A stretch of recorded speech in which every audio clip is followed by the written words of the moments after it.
Well, it's February 13th, 2017, and on this Monday evening, I'd like to welcome you to your Weld County School District 6 Board of Education meeting.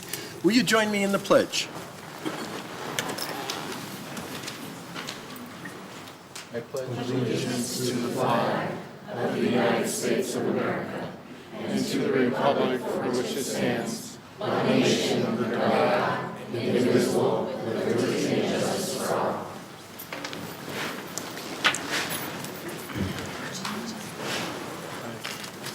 Thank you very much. Roll call, Ms. Crane? Mr. DeWitt? Present. Mr. Hafley? Present. Mr. Hall? Present. Mr. Lydiak? Present. Ms. Pappas? Present. Dr. Richard? Present. Ms. Solis? Present. 7 members present. Excellent. Thank you very much. Well, welcome to a full house of individuals in the building and a number of listeners at home. We'll go ahead right into the hearing of persons desiring to speak before the Board of Education. And I have a number of individuals who've expressed an interest. Just to set the system straight, we give this opportunity to hear from people in the community on a variety of topics of interest to them.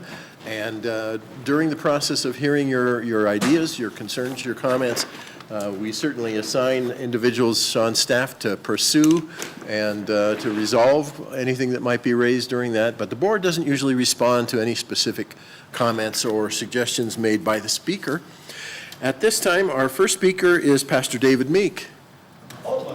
And remember, we don't start the clock, Pastor Meek, until you're at the podium. That's okay. I know you got lots of, thanks for all for coming. And if you got any fourth grade teachers here, I'm Mountain Man, Joe Meek, okay, which is very famous in Oregon. And I just found out today I am on the thing. I just can't believe it. My picture is actually on. You just punch up Joe Meek and that little hooky dookie. And anyway, hey, being ministers, we want to say thank you to all of you for all your hard work and everything. And we hope you have a great Lovers Month. Aww. Okay, so I give everybody a card, and I'm sorry, I guess my grandkids must have took them, so I don't have enough for everybody, so I don't know what I'm going to do now. Well, we'll share. Yeah. Well, oh, it's almond. I'm going to give you all a kiss. Yeah. Yeah, including me. But there's an almond in it. Okay. Okay. You go ahead and call the other one up. It's just 5. Pastor, thank you very much. Oh, yeah. Well, thank you all. Appreciate it. Thank you. When I first do this, the men kind of look at me. Nope, thank you very much. Oh, no, I can give you a kiss. We don't often get kisses up here. I'm just telling you how often this happens. Normally we get told. Thank you. You know, that's all right. We'll share. Aw. Thank you, Reverend Meek. There we go. Got me. You get a You card? got me, thank you, I got an sir. extra card? I Everybody got a card? Christina, grab a For card. Christina. Meeny, meeny, miny, moe. Christina, grab that card. Okay, I can get you later. But I get you a kiss, right? Yeah, see? Okay. Here you go. Hey, thank you all. Lord bless y'all, okay? Don't forget tomorrow. That's it. Thanks, Pastor.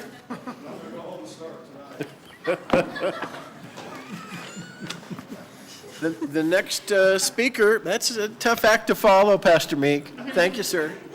I wonder what kind of goodies we're going to get from everyone else tonight. Okay. The next bar pretty high.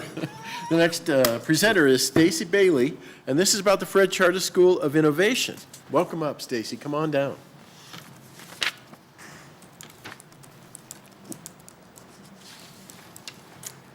I did not come bearing any gifts. Okay. My apologies.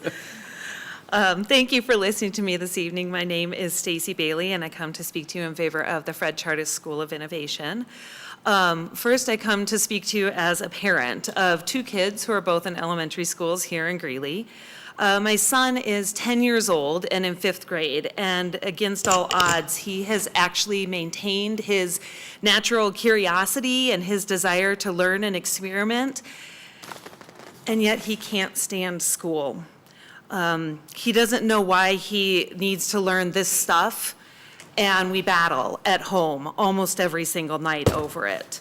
However, after attending 3 of the Fred Charter School of Innovation camps, he was beaming and brimming with new information and new experiences, and he told everyone about them. The Fred Chartis School of Innovation seems to truly align with how it is that kids learn. It empowers kids to experiment and to be autonomous and to own their learning and to be proud and share their knowledge. And this isn't something that I've seen from my son in a long time. I come to you this evening as an educator, having taught middle school and high school here in Greeley. I watch myself and my colleagues struggle daily to make school relevant to our students who are continually disengaged because, after all, this is not the real world, they would tell me, Mrs. Bailey.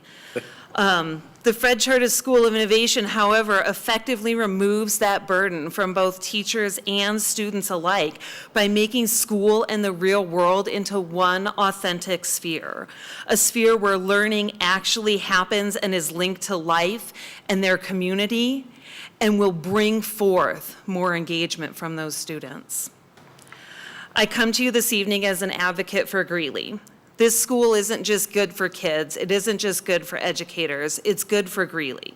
This is an opportunity to put Greeley and Colorado on the map and to establish ourselves as forward-looking and innovative thinkers who are preparing our children, our students, and ourselves for tomorrow's world. For all of these reasons, I would like to urge you to vote in favor of the Fred Chartis School of Innovation. Thank you. Well, thank you very much. The next presenter is Brian Franzen, also on the topic of Fred Chartis School of Innovation. Welcome up. Glad to have you here this evening. I did get here early and I did have a treat, but I ate it already, so I'm sorry. You're all right. That's okay. Good evening, board and Dr. Pilch.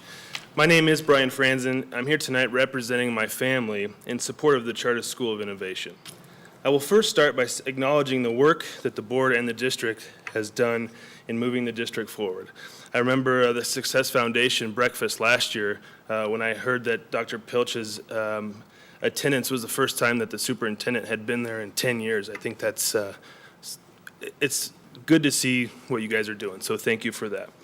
Back on topic here, my wife Samantha and I, just like most parents, have spent hours trying to contemplate how and where we wanted our kids, Mia 4 and Lucy 2, where and how to learn. We want to inspire creativity, encourage natural inquisition, and develop a genuine excitement for learning. We knew the how, but hadn't found the natural outlet or the where until I read an article in the Tribune about the Chartis School of Innovation.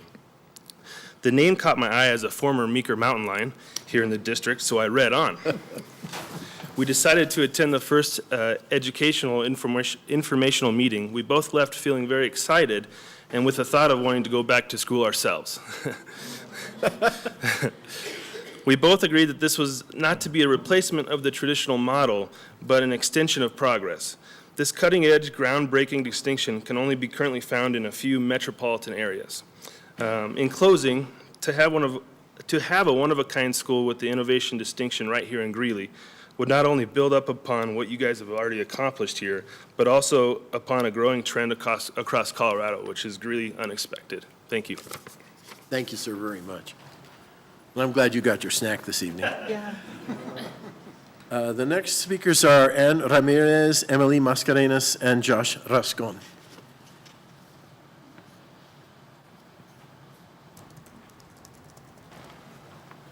Welcome to the three of you.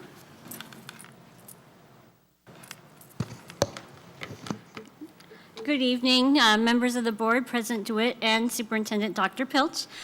First of all, we just want to express our gratitude to all of you and the support also that we have received from the Success Foundation at Ann K. Hyman as we have embarked on this journey of blended learning. And we have a very special event coming up at Ann K. Hyman on February 23rd, and I have a couple of friends here to tell you a little more about it. My name is Emily Mascarenas. I'm a fifth grade student at NK Hyman. We hope you can come to our Digital Learning Day on February 23rd. My favorite part about our school is that our blended learning is awesome. We collaborate with other people in our school who come from different cultures and share different ideas. Also at NK Hyman, we don't judge people by their color. We treat everybody the same. My name is Josh, and I am a 5th grade student at N.K. Hyman Elementary. On Digital Learning Day, all of our classrooms will be open from 8:30 to 9:30 in the morning, so that you can experience how we are learning every day. We will also have a light breakfast and time for questions at the end. My favorite part about blended learning is getting to work with a lot of diverse people who come up with many different ideas. We all help each other learn and get prepared for a better future. We are very excited about this event. We have a lot of support already from the Evans Chamber of Commerce and from Sam's Club of Evans, and we're really excited about their enthusiasm around this event. And we are looking forward to inviting our community, parents, and other district personnel to join us at Digital Learning Day at Hyman, and we certainly hope that you can join us as well. You guys have presented it lovely. Thank you very much for coming this evening. Ms. Ramirez and Emily and Josh, thank you very, very much for coming. Oh, it's gift night. Great job, you guys. This is delightful. Thank you, well done. Great job. Thank you so much, Emily. Nice job, To you, Josh, thanks. Thank you. Oh, cool. We'll work something out. Thank you so very much for coming this evening. Digital Learning Day at N.K. Hyman. The next speaker is Bob Frederick, and it's involving the innovation plan, our innovation plan at Prairie Heights. Please come on down. Welcome this evening.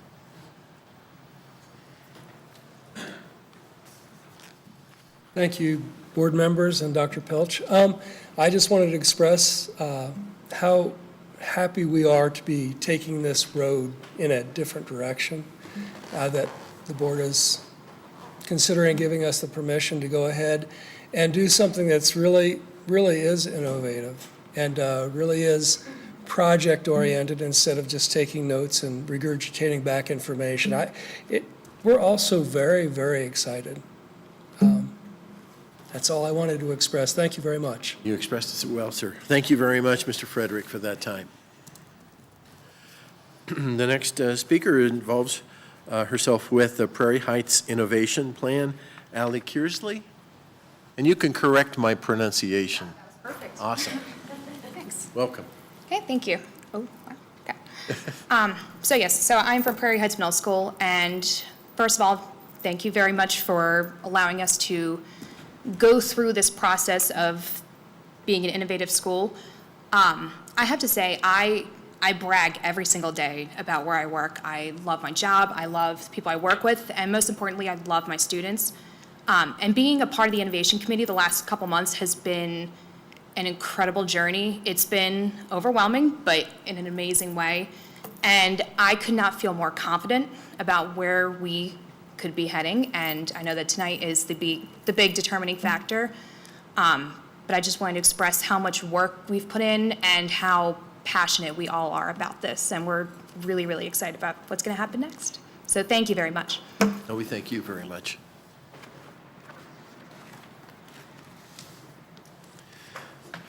Well, thanks to all the presenters and the gifts and the enthusiasm for the topics that you shared. Next item is the work session report. Ms. Crane? Board of Education Vice President Steve Hall began the work session with open comments and updates from the board members. Board of Education President Roger DeWitt reviewed the board calendar and upcoming events. Superintendent Dr. Deirdre Pilch shared the planning documents for upcoming board agendas and e-week items. Dr. Pilch then introduced Dr. Rhonda Hannaford, Assistant Superintendent of Secondary School Leadership, to speak about the proposed innovation plans for Franklin and Prairie Heights Middle Schools. Board members asked and had their questions answered by the leadership, and that concluded the work session. Thanks, Ms. Crane.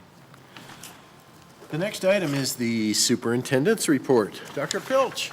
Thank you, Mr. DeWitt. So I'll keep it brief as we have several important reports for you all tonight. First, I want to share with you that over the last several weeks, I've been involved in numerous listening sessions with our staff, as well as with some of our community groups that we've been invited to speak to. And primarily, we've been listening around a couple of questions. What's going really well in the school district, and what are you proud of in our school district? What are the things we still need to improve and that we need to change in our school district? And then finally, what will it take to pass a mill levy override in District 6 and to have more resources here in our district for our students and our staff? I've learned a lot, and the staff who've joined me in those conversations have learned a lot. You know, part of what we've learned is we have many, many stories out there of things that are going really well in our school district. Like what you heard tonight from the Fred Chartis proponents as well as the Prairie Heights proponents. They are very proud of the work they're doing right here in District 6 and the work they're doing to meet the needs of students. But we also heard stories about the things that we still need to improve upon and the trust that we still need to build as a school district within our community, with our own employees as well as with our community members and our parents who are out there. So when I asked that question around what will it take to get more resources in District 6, there's this mix of significant support and people who still have this tremendous disbelief about, I just can't believe it didn't pass. After all that we did, I can't believe it didn't pass. And then the other folks who are saying to us, you know, I still didn't really understand it. I didn't really get where the dollars were going to go and what the dollars were going to be used for. And so we've learned if and when we go back to our voters, we're going to have to be very clear about what we intend to use those dollars for and how those dollars will impact student achievement and how they will have a positive impact on the economic development here in our community and on workforce development here in our community. So I've really appreciated the honest feedback that we've gotten.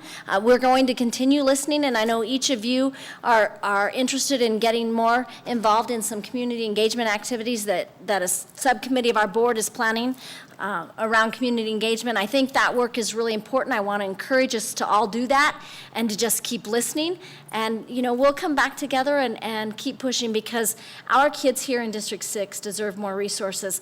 And unfortunately, the latest information that we're getting from the state experts around school funding are indicating that we once again will see a rescission to K-12 education, which could mean a cut again of $1 million to $2.5 million to District 6. And if we're facing cuts when we're already short on resources, that's going to have an impact on students and staff. There's no question about it. And so we have an obligation here at the local level to identify and provide more resources for our students. And the way that you do that from the local level in a school district is with a tax increase. And we were very close last time. Over 48% said yes, but it wasn't over 50%, and we got to get over that 50% if we hope to do that. So with that, I want to say just one more thing. I am very excited about the proposals we bring you tonight for our 3 innovation schools. I think that this is so important because a piece of what we have to make sure we're doing in District 6 is provide choice for our families. We've heard that over and over, so that our families don't feel like they have to leave District 6 to have a different option. So I'm excited that tonight you'll hear about 3 schools, one a new school and 2 schools that are a full restructure that really are about changing the way we do business to better meet the needs of our students and families here in District 6. Thank you, Mr. DeWitt. Well, thank you, ma'am, and kudos to your staff, who have obviously been involved up to their earlobes in getting these things accomplished. So we thank them through you for the work that's ongoing. The next item is the approval of the agenda. That's an action item. I'd be glad to accept a motion at this time from a board member. I move that the Board of Education of Weld County School District 6 approve the agenda as presented. Second. It's been moved and seconded. Comments or discussion? Roll call, Ms. Crane? Mr. DeWitt? Aye. Mr. Hafley? Aye. Mr. Hall? Aye. Mr. Lydiak? Aye. Ms. Pappas? Aye. Dr. Richard? Aye. Mrs. Solis? Aye. Motion carries 7-0. Thank you. The next item is the approval of the consent agenda. That's an action item as well. The motion is on page 5 of your notes. I'd be glad to accept a motion at this time.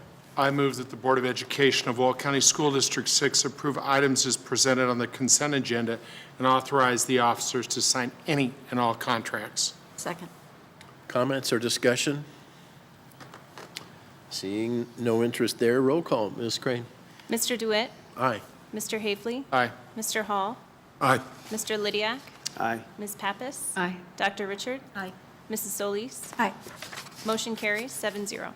Thank you very much.